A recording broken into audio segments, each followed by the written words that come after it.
Welcome to the kickoff of Perspectives, Writers on Migration. My name is Vina Iyer, and I am the Executive Director of the Immigrant Law Center of Minnesota. We provide immigration legal services that unlock the benefits of immigration status and citizenship, including protection from deportation, higher wages, and the right to vote. We conduct educational outreach to immigrant communities so they know their rights and understand the ever-changing landscape of immigration law. And we advocate for laws and policies at the local, state, and federal levels that support immigrant and refugee communities.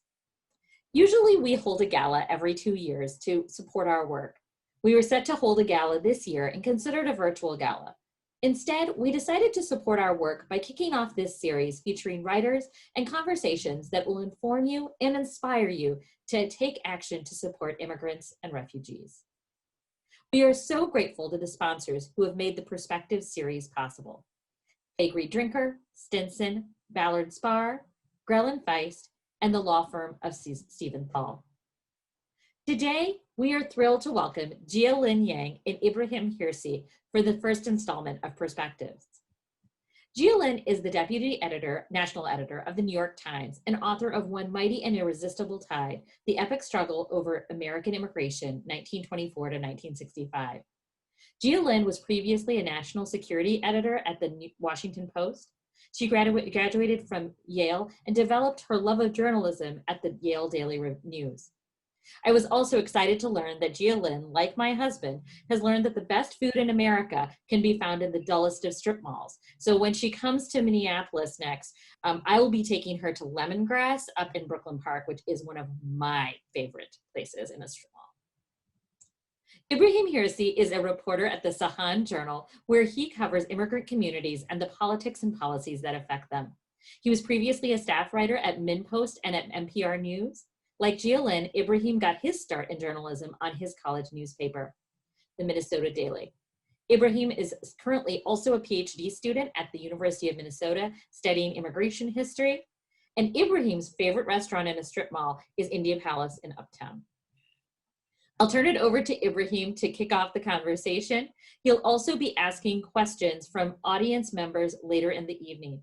Please send those questions to Vina Iyer, to me, in the chat, and I will send them to Ibrahim.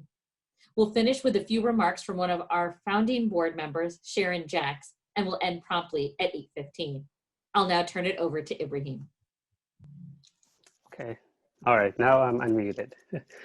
Thank you very much, Vina, for having me. It's an honor to be back to the Immigrant Law Center and to moderate this event. Thank you for the organizers for putting this very important event together.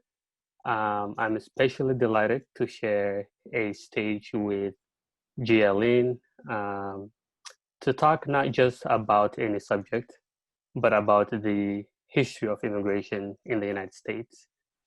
This subject doesn't just have a professional significance for me. It's, as an immigrant from Somalia, it's a personal. And I'm pretty sure that's the case for Jia-Lin, whose parents come from Taiwan and China.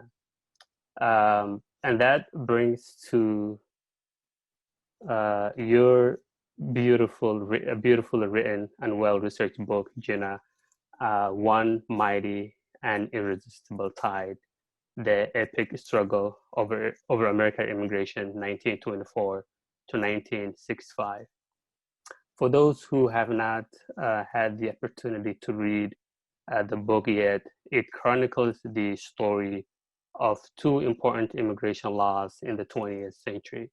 One that closed the doors to the so-called undesirable immigrants in 1924, and another that opened the doors to those people, non-white immigrants, in 1965. Of course, it's an essential book for anyone who wants to understand the history of American immigration and the policies and the politics that built and broke these laws. Now, Gialin, I'm going to ask you a question that I ask almost every author that I meet, which is take us back and tell us a little bit about the origins of this book, how it came about, and why did you feel it was important to put this story out for the public and for the world. Thank you so much, Ibrahim. It's just an honor to be with all of you here tonight. Thank you for joining. And it's such a pleasure to get to talk to you about a subject that I really hold very dear to my heart. So I kind of stumbled into this. I was at the time editing national security stories at the Washington Post. And in my spare time, I love reading history books, especially history books about the civil rights movement in the 50s and 60s. And had happened to be in town in Austin, Texas for a friend's wedding, and had read so much about LBJ and all the incredible legislation that he passed in the 60s that I wanted to go to the LBJ Presidential Museum and Library, which if any of you have been, is actually pretty easy to get to when you're in downtown Austin. So my husband and I went, and not thinking that I was going to have a book idea at the end of this trip, but we happened to fit in this trip before we got on the plane, and there's a room in that museum, if you've ever been, you might remember it, which is all about all of the Great Society accomplishments under LBJ. So just touching all manner of corners of American life, from public broadcasting to Medicare, Medicaid, the Voting Rights Act, Civil Rights Act. And there was also a mention in that room of a law that I have to confess I wasn't familiar with. And I may have been taught it in passing in high school, but I just didn't remember it, called the Immigration and Nationality Act of 1965. And in the one-line description of the law, it said in the museum, this law helps explain why there are so many immigrants from outside Europe in the country now, especially from Asia. And it really kind of stopped me cold. I thought, I wonder if, I did the math. I thought, oh, my family, everyone came after 1965. I wonder if there's some personal connection between my family and this law. And so when I got home, I just started looking out of just genuine personal curiosity. And I was stunned to see how important this law was, number one, and how little I felt like I knew, and that friends of mine and people who were, pretty into American history, how little they knew about the law too, because I'd argue that this law single-handedly explains why America is on this demographic path to having so many fewer white people and so many more people who aren't white. It's coming from all these immigrant families coming from around the world, from countries that we've never seen immigration from before. So between my personal interests with my family, my parents are from China and Taiwan, their brothers and sisters came through chain migration, which is what this law really codified.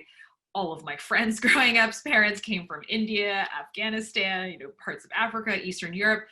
I just saw in this story and in this book idea the potential to really explain both my family and the presence of other families that I know and grew up with, and also just this whole country's demographic future. We talk so much about how we're becoming less white, but I don't think we pause very often to ask ourselves why that's happened and how we got here.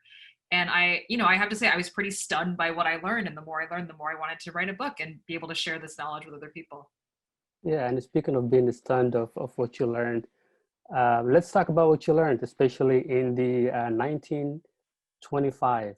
What was going on that forced these folks to write down this policy and change whatever immigration policy that was there? And maybe for our non-historian friends here, what policy was in place before 1925, and what was going on in the US, but also outside of the US, that kind of forced them to say, you know what, we're gonna stop this immigration thing, especially from these countries. And we're gonna limit immigration for also these countries that we want to be here. So I don't know about you all, about what you were taught in school or what your idea of immigration history was. I kind of just assumed that this idea that we're a nation of immigrants had basically been a permanent state. That, occasionally there are laws that restrict certain groups, but by and large, we've had a fairly open system where we've welcomed people from around the world.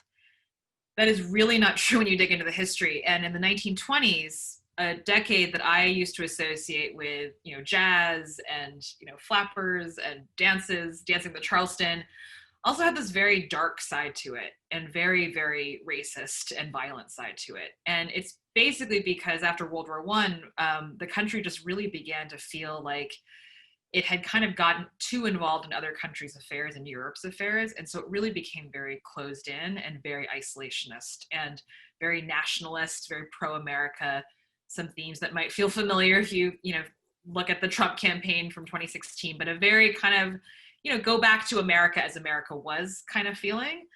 And this was also in reaction to just the sheer number of immigrants that were coming from Italy and Eastern Europe, especially Jews. And they were coming to places like New York and just changing cities like New York just overnight, right? Overnight, it went from being a place that was largely, between a mix of Dutch, Germans, and Irish, suddenly all these other people speaking different languages, worshiping different religions, many, many more Catholics, many, many more Jews.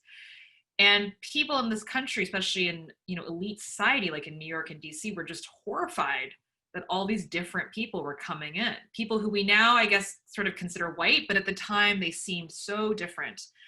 And as a result, Congress passed legislation in 1924 that basically brought down walls into our immigration system. Before that, it was essentially an open border.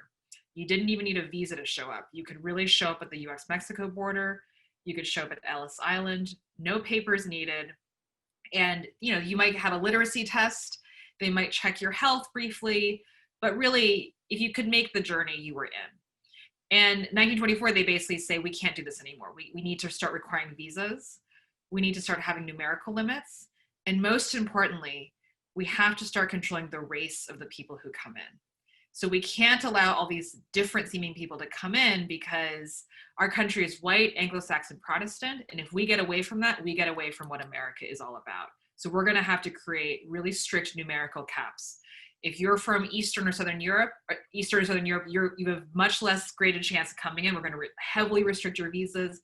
If you're from Asia or Africa or anywhere else in the world that's not Europe, pretty much no way, we don't want you. And so this is such an important law to know because it was such a emphatic rejection of America as a nation of immigrants in the 20s. And when this happened, when it passed, people really thought that that was the last word, that we had all this mass migration of all these people who seemed very different coming in. But now that we had these quotas, these strict rules, that was it. The era of mass migration, of all these people showing up in New York and changing the city so quickly, that was over. And this was just a huge deal, and people just thought this was going to be it forever. Yeah, it's really good. I know that there was, I think in the book that you talked about, there was some exceptions. Immigrants from Japan were still able to come. But also if you can maybe clarify, the reasons why immigrants from Eastern Europe and Southern Europe were not allowed to be here. I mean, in today's terms, racial terms, at least we understand them as whites. Were they not considered whites? It was mainly because, these folks were Jewish. Why were they different than other folks? Yeah, so on Asian immigrants, I'll start there. I mean, one thing I really learned from the book is that in our history, so I think now immigration is a very domestic political issue, right? It's very much, do Americans want people coming in and who do we want? And that's sort of where our laws come from. But if you look at the history, a lot of it has to do with foreign policy. A lot of it has to do with our relationship with the country that is sending people here. So with Japanese immigrants, to your question, the country had almost entirely banned Chinese immigration in 1882 with the Chinese Exclusion Act. And so instead of Chinese laborers coming, all these Japanese migrants started coming and more started arriving. And the US and Japan began to sort of have a lot of tension over how many people to allow. And by the 20s, people in the West and the US, especially, white unions, were really upset with how many Japanese migrants were coming. And they pressured Congress as part of this law to really restrict Japanese immigration too. And so in the 1924 law, there's an interesting clause that says, if you can't naturalize and become a citizen, you're not allowed to come. And at the time, if you were Asian, you could not naturalize. So it was a way of banning Asian immigration. But with Japan, it was very tense. And some people even believe that this law helped lead to the attack on Pearl Harbor because it was very devastating in US-Japan relations for the US to cut off immigration from this country. That was very powerful. On the question of these Jews and Italians coming in, why they seem so different. So the other thing to know that's so interesting from this time is that eugenics, which now has such a bad name, obviously, because of Nazi Germany, but at the time was very popular. And this was the cutting edge of science. And these were people studying basically the human race and trying to chop it up into all these different categories. And so kind of words like race and ethnicity for us now have a very different meaning for people from the 20s. So in the 20s, actually the word ethnic wasn't really used. People, I think for us, what we consider ethnicities, they considered races. So they sort of chopped up the world into many, many different races and believed that these races could be studied, and each one had different characteristics that were kind of inherent. They're genetic. So it's not just what you look like or the color of your hair. It's, if you're Italian, you're prone to aggression, right? Or if you're Jewish, you're prone to, just all kinds of, they just made up things, but they made it seem like science, and people really believed them. And they testified before Congress to say, hey, all these Jews that are coming in, they are actually different. Their blood is different. And if we allow them to come in, that's going to change the nature of the American race itself. And we can't allow people from these, quote unquote, inferior races to come and drag down America. And I just think, for me, it's such a cautionary tale about science and expertise, because as they're passing these laws, they keep saying, I'm not racist, I'm not prejudiced. I'm not trying to say that somebody's inferior. The science shows that these people aren't, they aren't fit for democracy. And so by keeping them out, we're just trying to protect this country and keep it what it is, because being white, Anglo-Saxon, Protestant is in our blood, and we should just keep it that way. Interesting. And yeah, so one of the things that I really liked about your book is that you are not just telling stories of these policies that are often complicated. You are following the folks who were behind either changing or writing, this policy. And one of the fascinating story that you write is Emanuel Seller's story, who was behind, I think, one of the fighters for the 1965 Immigration Act. And even though I heard about his name and saw his name in a number of books as I read stories on immigration, other writers and scholars tend to not really go too deep into his personal story, which really added to your book and to made me understand a little more the reasons behind, why he was really fighting so hard to do this work. Number one, your choice of saying, you know what, I think I like this policy, it's important, but also I like also the people who are behind this. And number two, if you could share with our audience a little bit background about him and his fight for this policy, changing from the 1965 to 1925 to 1924 to 1965. Yeah, I really honestly just tried to write the book that I would want to read. And, a history of immigration law can get really, really dry because you're talking about legal history and it gets very much in the minutia. And to me, the only way to make it really come alive would be to think about the people behind it, and not just as a storytelling device, but actually because their personal stories, I think, are very relevant to why they get involved with the issue. So let's take Manny Seller, for instance, someone who, I agree with you. I mean, his name comes up a lot. He was, he's one of those people in Congress where everyone knew who he was for a long time, and now no one knows who he is. But he was chair of the House Judiciary Committee for decades and decades. And he started in Congress in the 1920s and didn't leave until the 70s when Nixon was in the White House. So he just sees so much of the 20th century and has his fingerprints on so many important laws and constitutional amendments too. He is very much a strong figure behind the Civil Rights Act, the Voting Rights Act. He helped write the 25th Amendment to deal with an incapacitated president, and he spent his entire congressional career on immigration. So who is Manny Seller? He, born and bred in Brooklyn, grandson of German immigrants who came in the 1850s, which was sort of the big wave of German immigration to the US. And he basically grows up around immigrants all around him in Brooklyn. So he's steeped in other European cultures. He himself, doesn't speak another language. He only speaks English, but he identifies as, very much a Jew from Brooklyn. And so when he enters Congress, right after he enters, this 1924 ethnic quotas system was passed, and he's horrified because it so openly discriminates against people like people like in his family, his neighbors in Brooklyn. And he really spends the next 40 years fighting it. I was really moved in particular by what happens during World War II, because during the Holocaust, there's just a historic refugee crisis. And Jewish American lawmakers like Seller are just so stunned to see that because of the ethnic quotas, we just, as a country, couldn't admit many Jewish refugees at all. Of course, a lot of them are trying to come from Eastern Europe, the very place that the country had created these very strict quotas against. And so someone like Manny Seller gets involved.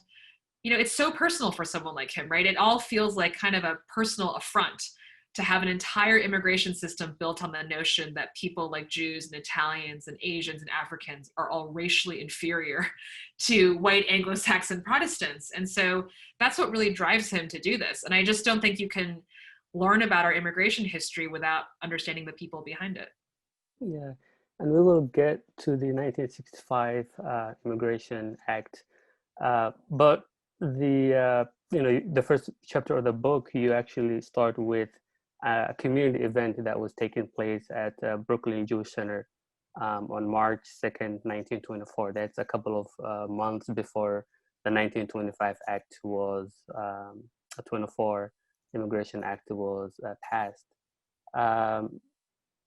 That was very powerful scene that you are kind of painting, the people who are there, and Seller is actually one of them.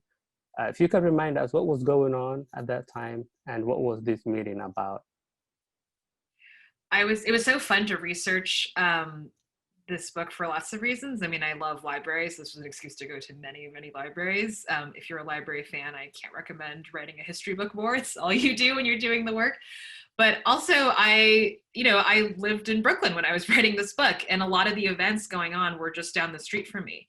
And so, yeah, that opening scene is, it's set right near, anyone who knows New York or Brooklyn, right near Prospect Park, gorgeous park, right in the middle of Brooklyn along Eastern Parkway, just an incredible boulevard. And this is a place where in the 1920s, Brooklyn is just kind of coming up. It's like exploding, essentially because these bridges have been built between Manhattan and Brooklyn, and people are moving out of these tiny tenements in the Lower East Side and going out into Brooklyn. And so these Jewish communities are fairly recent in Brooklyn. And this center, Brooklyn Jewish Center, that the opening scene is set at, is a very new community. But all these Jews come from around Brooklyn to come together to this event because they're so scared to learn about these quotas and so disturbed by this information. And Manny Seller gets up as one of them, essentially, and gives a speech criticizing them and saying that these are totally discriminatory and unacceptable. But I just loved learning that Brooklyn at the time was very, very not what it is right now. Is just almost bucolic, farms, barely lots of buildings. But this was a time in the 20s when you got so many Italians and Jews coming into the city that they really remake places like Brooklyn. Yeah. One thing that really surprised me about the book is that, of course, so we're still in 1924, because we are not yet into 1965. So between 1924 and 1965, it seemed that people really forgot about immigration at all. You talk about the Atlantic Monthly, which was a major news organization at the time, and you say that this news organization, did not run a single story about immigration between 1925 to 1953. Not a single story about immigration. So that really shows the impact that this law had on immigrants. And also in the same paragraph, you talk about Senator Lehman from New York, and at some point he gets invited to a radio station to talk about immigration. And you talk about how he is actually preparing his audience for a subject that they do not know. And he tells them, quote, "Some members of this radio audience may be surprised to hear that immigration is an issue, but it is." So just to unpack this, Immigration Act of 1924 happened, people either did not come from certain places of the world, and if they did, it was a very small number. Um, but why why did why there was no news about immigration? Was it because people, I mean, what was going on? I feel like now when the travel ban happened, there were protests, things were, I mean, it's still, things, people are talking about things, but I was just not sure uh, why, people all of a sudden ended up forgetting about immigration and what was going on. Or maybe they were not forgetting, maybe something else that I'm missing. So if you can elaborate a little bit more. Yeah, I love that you pulled out those facts because I was stunned just to see how much the Atlantic Monthly, which still is such an incredible publication, but at the time, very much like, at least as much power as it has now, just not even discussing immigration. I mean, it's kind of stunning, but it's also the results of the 1924 law. So when they cut off immigration so much, there literally weren't many immigrants left in the country. So by the time you get to the 50s, 60s, and 70s, these are all people who came, in that wave between 1880 and 1920 before they shut the borders. And those people were getting older and they were dying. They were aging out. And so the few immigrants that we had were old, and they were, each year more of them would die. And it just seemed like a thing from the past. And I think people just took for granted. They were kind of like, of course, we're a white Anglo-Saxon Protestant nation. After World War II, I would say there was a lot of assimilation between, a lot of Jews and Italian Americans became, I think as we think of them now, as very much in the white mainstream of American culture. And so they sort of began to assimilate and become part of it. And people just didn't think that was a thing that they would change, right? It seemed natural and normal to keep the country what it was ethnically. And the immigration system, there were people like Manny Slater fighting this whole time, but it was not a mainstream issue the way it is now. And I'd also say that this whole notion of a nation of immigrants, this kind of mythology we have now, only really exists starting in the 1950s, related to this fight, actually. People who are trying to overturn the quotas sort of begin to create this new nationalist ideal of being a nation of immigrants as a way of trying to get rid of the quotas and saying, we have got to get back to our true nature, which is that we are a nation of immigrants. And this is a new kind of mythology that we're gonna create and propagate and spread, which we now have. But before the 50s, that wasn't really a thing. I mean, one historian I read described it as, when you ask someone what America is, you might hear now we're a nation of immigrants. But back then, before the 1950s, before this idea sort of became popular, people might say, well, the true nature of America is the American West, right? The American spirit is about going west and conquering and taking land and being in the open spaces of the West of America. And this nation of immigrants idea begins to sort of enter the mainstream more and sort of competes with that. And I think now is actually much more popular, right? As like a conception of who we are. But, as part of why we didn't talk about it, we just didn't conceive of ourselves that way. And so I think that's another huge difference between now and then, that it just seemed like a thing that happened that we stopped doing. And we just didn't imagine ourselves as, as being I guess I'd say a central part of our identity was not around immigration the way it is now. Yeah, and I wanted to talk a little bit more about the 1965 and how, this immigration law changed things around. But I want to check in with the audience here. And one person asked, what do you think it will take for immigration reform to occur again? And who do you see as the champion in the House and in the Senate? Who is our next manual seller today in the Senate and in the House?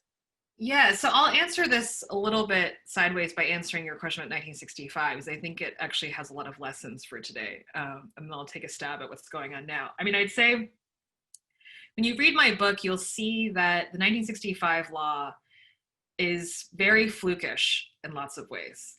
So the reason we've been talking about 1924 so much and these quotas and what happened then is that 1965 abolishes that ethnic quota system.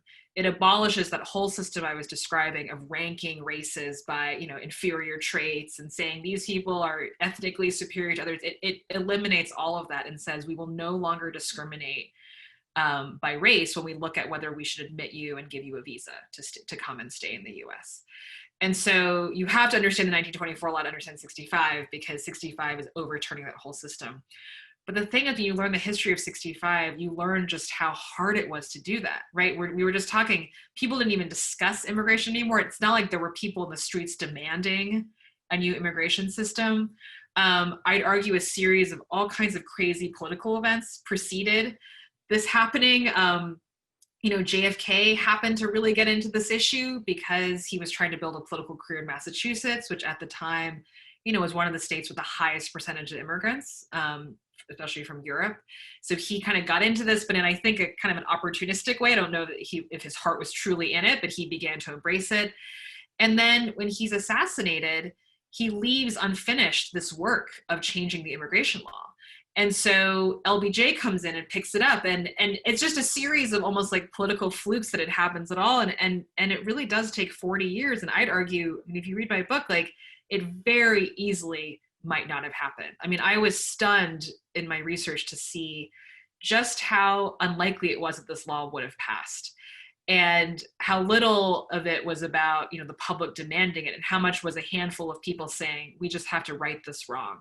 This law is just inherently prejudicial. We just can't do it. We've got to change it. But there were so many points along the way at which people didn't want to do this. And when it finally happened, it really took a series of kind of freak incidents. So to answer the question about reform now, I mean, it really takes, if you just look at the history of it, and I'm sure some of you on the call are actually much more well-versed than I am. I'm less familiar, in fact, with what's happened in the 80s and 90s more recently. My book is really about the first half of the 20th century. But our own recent history shows it can take decades between big reform efforts. And I just feel like we are so far away from it right now. And I can't say that there is anyone in Congress who obviously would champion this. I mean, there was an attempt during the Obama administration, but I think it gets so sensitive because you're getting at such fundamental questions about who should count as American. Also questions like, what is assimilation? Who do we want here? What gives you priority, right? A family like mine, I mean, we were not, destitute refugees who came here. My parents came here for higher education. Should we prioritize people like that over refugees? Or should we give refugees, a preference? Are there certain countries that we want to admit more people from for geopolitical reasons? All of this enters in, and I don't know. I mean, I can't predict the future, but it's so, seeing how hard it was to pass the 1965 law, I guess gives me a lot of humility about predicting what will happen next, only that it's just incredibly hard to really wrap your arms around the whole system and try to rework it. Thank you, Jillian. I'm getting a lot of really great questions from the audience. Another question is, are members of Congress aware of the history of immigration legislation, and how does it affect the current dialogue? I think everybody knows that we should do something. I'm not sure that anyone has a great solution at this moment, or at least a sort of comprehensive way of thinking about it.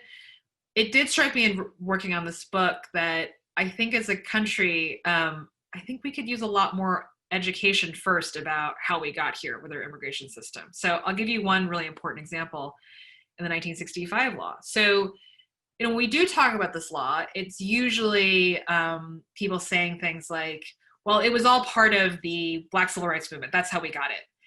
And, I think my book shows it's a little more complicated than that. It's very true that in that moment, politically, there is this incredibly powerful moral framework being brought to bear by people like Martin Luther King Jr. and the entire, anti-Jim Crow Black Civil Rights Movement.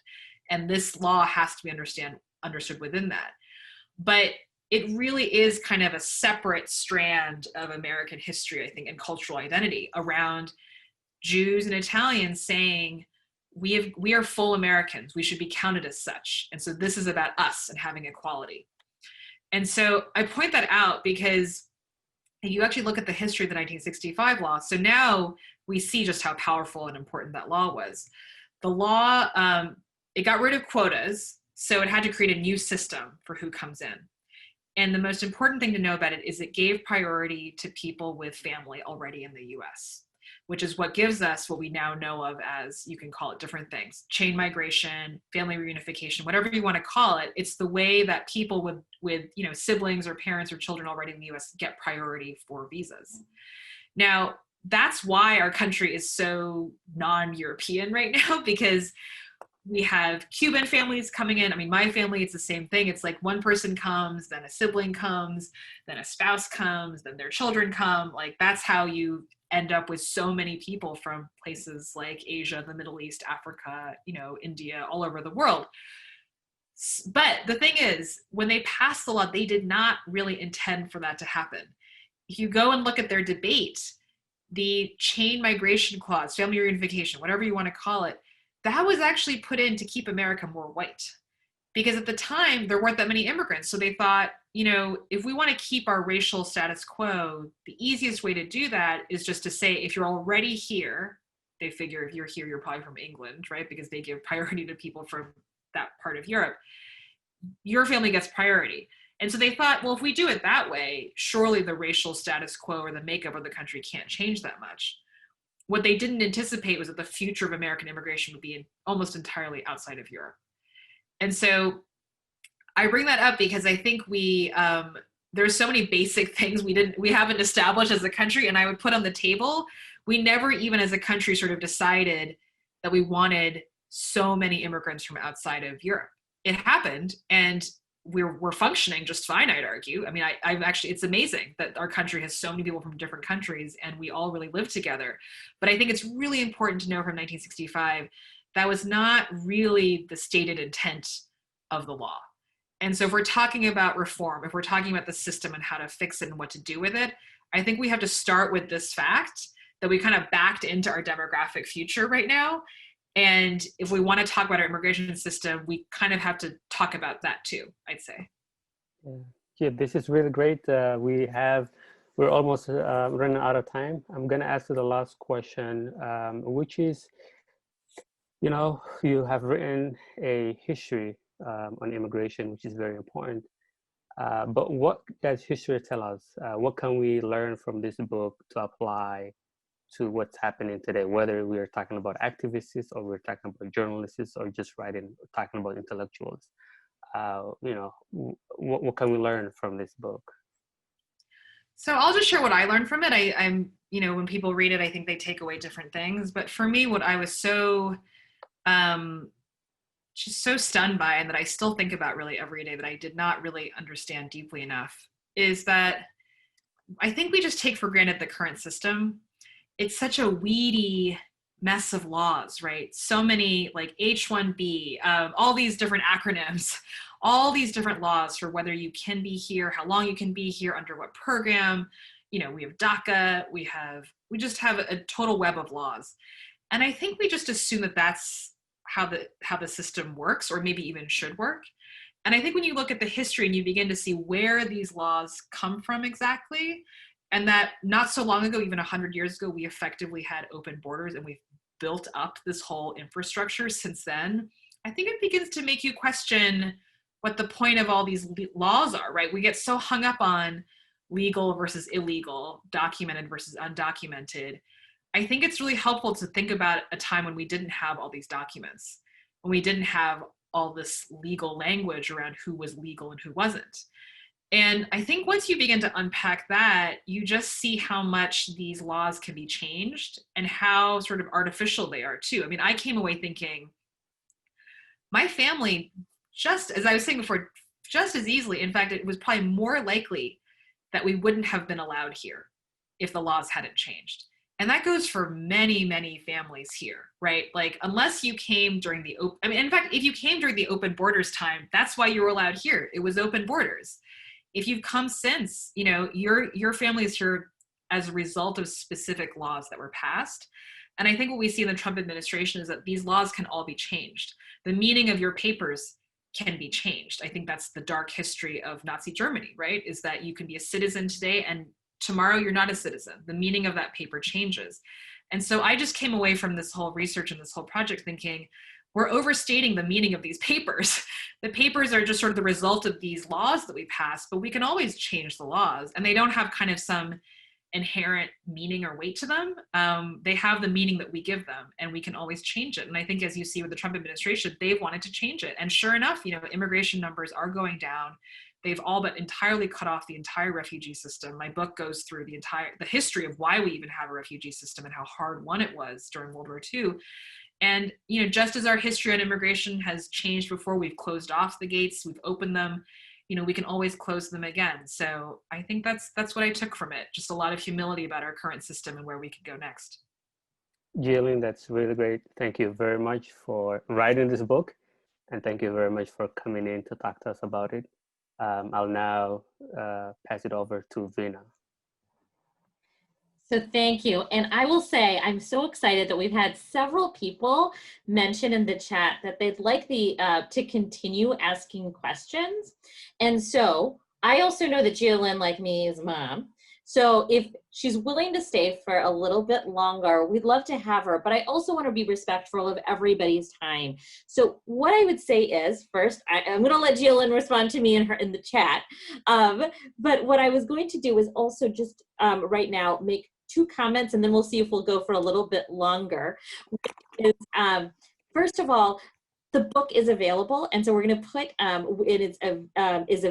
book is available through Moon Palace Books here locally. So we're going to put in a link so that you can buy the book. We're very excited that baby is in bed, so Jillian can stay with us. So we're super pumped.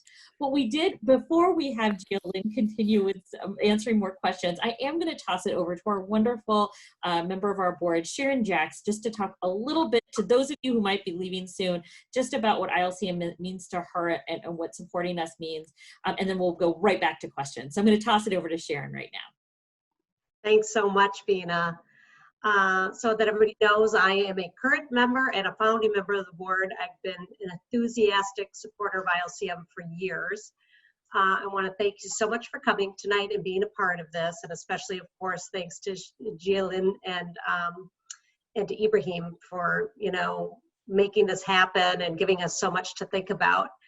As you've heard, the immigration system is very complex. It's ever changing. It's extremely hard to navigate, and while it may be better in some ways now than it was before, and obviously there needs to be more change to happen to help our community members and neighbors. I've been supporting ILCM over 25 years, and that's for many reasons. I feel so strongly about the work that our incredible staff does. We obviously help immigrants and refugees to navigate the system you heard about today, and to do what we're doing tonight, which is to educate the rest of us about what's happening and how we can in some ways help to make it better. We reunite families, help dreamers in getting some status here so that they can go to college and build careers and support their families. ILCM also makes sure immigrants and refugees, like the ones that I represent as a public defender, gives them second chances when they need them. So obviously we can't continue to do this work without the help of great people like you, and we're asking tonight that, if you've been moved by what you've heard and by hearing about all that our staff is doing for your community, we'd ask you to make a donation so that we can continue our work. There's a lot of other services that we do provide. We have staff helping to secure the release of detained immigrants who are at risk of contracting COVID, reuniting families, despite all of the various barriers that have been put up with the immigration bans and travel restrictions, and of course the pandemic. And we also have a very large program helping people naturalize and enabling them to become citizens and to exercise their right to vote. So please give what you can. It's very much appreciated. And also, one other way you can help is we are engaging in this perspectives series and other outreach programs in order that we can inform the community and hopefully motivate people to act to help immigrants and refugees. And we have a short poll, and we're encouraging everyone to answer a few questions. It's, oh, here it is. It's popped up on your screen, or it popped up on mine. Hopefully it popped up on yours also. We really appreciate if you could fill that out. So thanks again for coming. Gia-Lynn, thank you for agreeing to stay a little longer, because I think we're all fascinated by what you've shared with us, and it appears there's a lot more questions for you. Thanks so much. We'll keep the poll up for a little bit so people can answer it. But the great thing is we can keep on asking questions. So Ibrahim, I think you've got several of the questions. So I'm going to toss it back over to you to answer some of the questions. So that would be great. Yeah. Okay. So, Jillian, one thing that I was kind of thinking about was, of course, we watched last night the vice presidential debate. A couple of weeks ago, or 1 week ago, we watched the presidential debate, and there haven't been really questions about immigration, and not to be too much away from the history of immigration that we're talking about. Because in the 1960s, we were talking about, books and, this history of America being the nation of immigrants. And that has been for a very long time an important part of the U.S. history. And I remember in 2004 and 2005, presidential, candidates often, not for the most part, a lot, but, so there were, immigration has always been a big part of this debate in the U.S. Of course, one of the reasons why Donald Trump was elected was because of his promises that he made about cutting immigration. But we haven't really, at least for, probably presidential candidates are talking about it, but not in these important debates that we have seen so far. What's going on? Is it because the journalists are not really asking, or people are just too busy with COVID? That's a really good point. I hadn't thought of that, but you're absolutely right. They just don't even talk about it, even though we have, like 13 million undocumented people. I mean, it's such a crisis for all these people who are here and need papers. I mean, I think there's a couple of things going on. I do think Trump has really warped our political debate. He's so much on one side, and he is so squarely branded himself and run on being anti-immigrant that it doesn't leave a lot of room for the nuance and discussions that we've been talking about, right? Which are, I think, actually very hard questions. Like, it's not just, are you pro or anti-immigrant? It's, okay, like, do you want open borders? That's the first question I would ask if we had a big national discussion on immigration. We used to do it. Do we want it again? If we don't want it, then who gets priority? Do we have a numerical cap? And if so, what is the right number? How many of these people are refugees? There's, of course, an incredibly, huge refugee crisis in the world right now. Are we going to acknowledge that in any way, especially given our own role in some of these wars overseas? Like, do we have an obligation to take more people in? Do we want people with certain skills? Like, so my mom was able to stay because the 1965 law not only prioritized people with family ties, it also gives you, a leg up if you have an advanced degree in a certain skill that the US government says the country needs more of. So I think when you get into these kinds of questions, which for me at least feel very hard to answer, they're not obvious. And in fact, I sort of come to answers where I'm kind of like, I'm not sure if my family should have gotten priority if I'm really asking these moral questions in a tough way. Like, it's not obvious to me that my family should have gotten a slot that other people didn't get. And I just think the Democratic Party doesn't really want to do that, because once you enter into that, I just think it's not as easy as saying, oh, Trump is terrible and I love immigrants and I don't like how he treats immigrants, or I'm against family separation, which of course everyone's against. Most moral thinking people find it horrifying that families are separated, but we're talking about a system that I don't think is quite as morally black and white. And so I think that's why you don't really hear any discussion of it, right? It just seems sort of obvious, like no one wants family separation, but once you get past the really obvious moral questions, I think you enter into something else entirely. And I think Democrats know it also doesn't help them to run on immigration because it never really polls well. You know, most Americans don't want to have more immigrants here.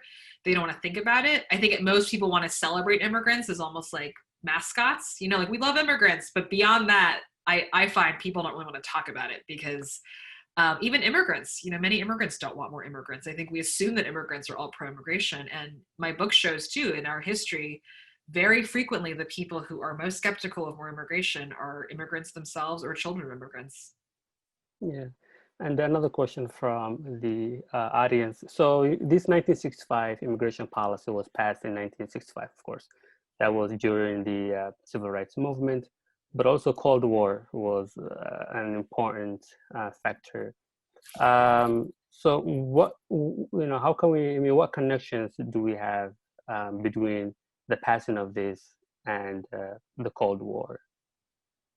Huge connection. In fact, if you wanted to boil down the biggest reason the law was passed, it's because of the Cold War. You know, as I was saying earlier, a lot of our immigration history is around foreign policy and responding to geopolitical pressures. It's not actually about, you know, angry Americans who are, I mean, sometimes it's angry Americans who are nationalists and want to shut off the border, but a lot of the time it's about foreign policy considerations. So the 65 law absolutely is part of that. There was a feeling that, you know, we were in an ideological war with the Soviet Union.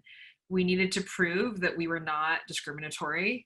And we also wanted to encourage immigration from people who were trying to fight the communists, right? Anyone who was anti-communist, this is why we have all these, why we suddenly allowed all these Cubans to come.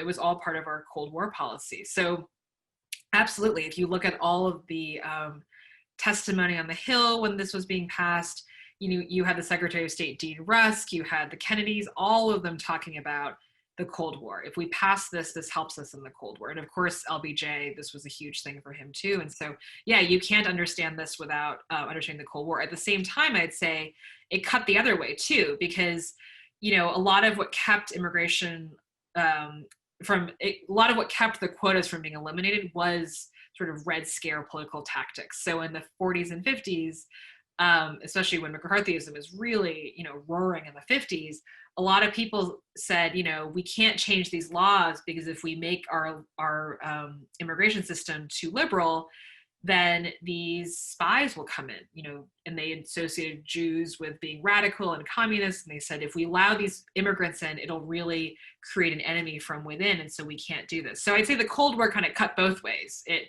both really activated a lot of anti-immigrant energy and anti-immigrant arguments. But at the same time, by the 60s, it sort of switched over and it became actually in an ideological war with the Soviet Union, this system that is so explicitly racist is just totally indefensible. Yeah. And I just wanted to remind folks, when President Johnson signed the 1965 Act, he spoke to Americans and he said that this immigration policy is not revolutionary. It won't change the lives of millions of people. Whether he didn't know or not, I mean, he had no idea that people like myself and Gia and everyone else would be here because of this immigration. But that was not really the case. I mean, it has affected millions of people and it changed the lives and the faces of the US. But I wanted to turn to this commenter here from the audience. You mentioned earlier that some immigrants are against immigration. And this person asked, why do you think some immigrants are against immigration? I mean, in my book, there's a couple of people who are anti-immigration. I think, you know, so one person I became really obsessed with in my research was a senator named Pat McCarran. If you've ever flown into Las Vegas airport, it's the McCarran International Airport, and it's named after this guy who was an extremely powerful senator, especially in the 50s. And he was head of the Senate Judiciary Committee. He was from Nevada, and he was the son of, you know, Irish Catholic immigrants. But he himself was quite skeptical of immigration and was really, really McCarthyist, very anti-communist, and just very suspicious of all these Jewish refugees coming in, and felt like we just couldn't abandon our quota system because to do that would be to invite these spies. You know, somebody like that's the psychology. I think some of it is about how, you know, I imagine when you, I'm not an immigrant myself, but I think when you come here, you really, really, really want to fit in. Whatever it takes to fit in, to say, I'm here, I'm part of this project, I'm all in. You know, part of what being all in, you know, demands is deciding who's not all in. So you're all in, but those people are not. And so I think that's part of what goes on. Like, people sort of embrace being American so hard. And I also think that part of embracing being American, at least in the past, has been embracing a certain kind of white Americanness. You know, like, that's what it means to assimilate. When we unpack assimilation, in the past, a lot of it is about becoming more like white Protestants here. And so I think as people try to really, you know, this is just my own psychological theory as an armchair psychologist, like, when someone comes and wants to really prove they're American, part of proving it is to say, I'm not like those other people. Those people aren't American. And the more you do that, the more it feels like you're showing just how patriotic you are. You know, I think about the Japanese Americans who were placed in internment camps, you know, volunteering to fight in World War II. After this had already happened to their families, they were so eager to prove that they were American that they were willing to go to war and to die for this country that had stuck their families into military barracks, you know, with no trial or any legal pretext. So I just think people who sometimes don't fit or who are immigrants can go to extreme lengths to prove that they are American. And I suspect sometimes that includes saying, you know, I'm one of the good immigrants and I'm not like the bad immigrants. Another question from the audience. If you can build a new system of immigration for the US, how would you shape it? What would be its principal components? So I'm often asked this question and I completely dodge it, but I think I have a good reason. I don't think our immigration system, like, when we ask that question, what should our immigration system look like? I actually don't believe that it's a question that can be answered by an expert or a historian or a scientist. You know, I just don't think it's one of those questions, because it's actually about shared values that I feel like we have to talk about together as a democracy, but not me saying this is the perfect system, because it's actually to me, it's all about moral value judgments. It's not actually about making numbers add up. You know, it's not a scientific equation where if you get the scientists to come in, they'll have the right answer and then we can just spit out the answer and everything will work. I just think it's so fundamentally about, you know, the civic values that we really cherish. Who do we want here? How do we want to relate to other countries and citizens of the world? What do we do with the people who are already here, who've spent, you know, so much time? At a minimum, I guess I would say that a situation where you have millions, almost uncountable numbers of people who are living in the shadows with no rights, that does not seem like a democratically stable situation to me. I mean, these are people who just are here but not participating. And that seems to me like a very serious threat to our democracy, and one that we don't talk about. But that strikes me as a problem, and one that any kind of, you know, effort to reform the system should obviously try to address. But really beyond that, you know, again, I sort of put it back to the audience. Like, I would think, like, if you were thinking about the values that you cherish as Americans, what kind of system would reflect those values for you? And then I just think as a country, we are just wildly overdue for a conversation about those values. And you know, it's just not a thing that I can tell you, like, here's the right answer. I have sort of instincts, but as you may already tell from me talking with me, I find these questions really, really hard to answer. I don't always know who should be ahead in line of somebody else. And I guess I just wouldn't pretend to try to answer that for the entire country. I just don't think it's that kind of, you know, question. Well, thank you again for being so generous with your answers tonight and for sticking around for a while. Veena, please take over. Yeah, thank you so much. I feel like, you know, in an era of Zoom, when I think most people are trying to get off Zoom calls, to have the crowd decide amongst themselves that we're going until 8:30 is just a testament to the amazing conversation that we had here with Jialin and with Ibrahim. And so thank you so, so much to both of you. I highly recommend Jialin's book, As the Nerd I Am. I have it, and oh, you know, that's the problem with the background, right? It's, maybe if I do it really close to it, or like here, oh, that's great. I have it like, I have like Post-it notes, I have notes in there, so I highly recommend it. It's great. And thank you so much for all of your comments, and thank you for joining us, and thank you to everybody for your support of ILCM. We really appreciate it, and thank you are thankful that you're a part of our community. So have a wonderful night tonight. Enjoy the beautiful weather if you are in Minnesota, and if you're not, be jealous because it's gorgeous in Minnesota tonight. Thank you so much for having me. Take care, everyone.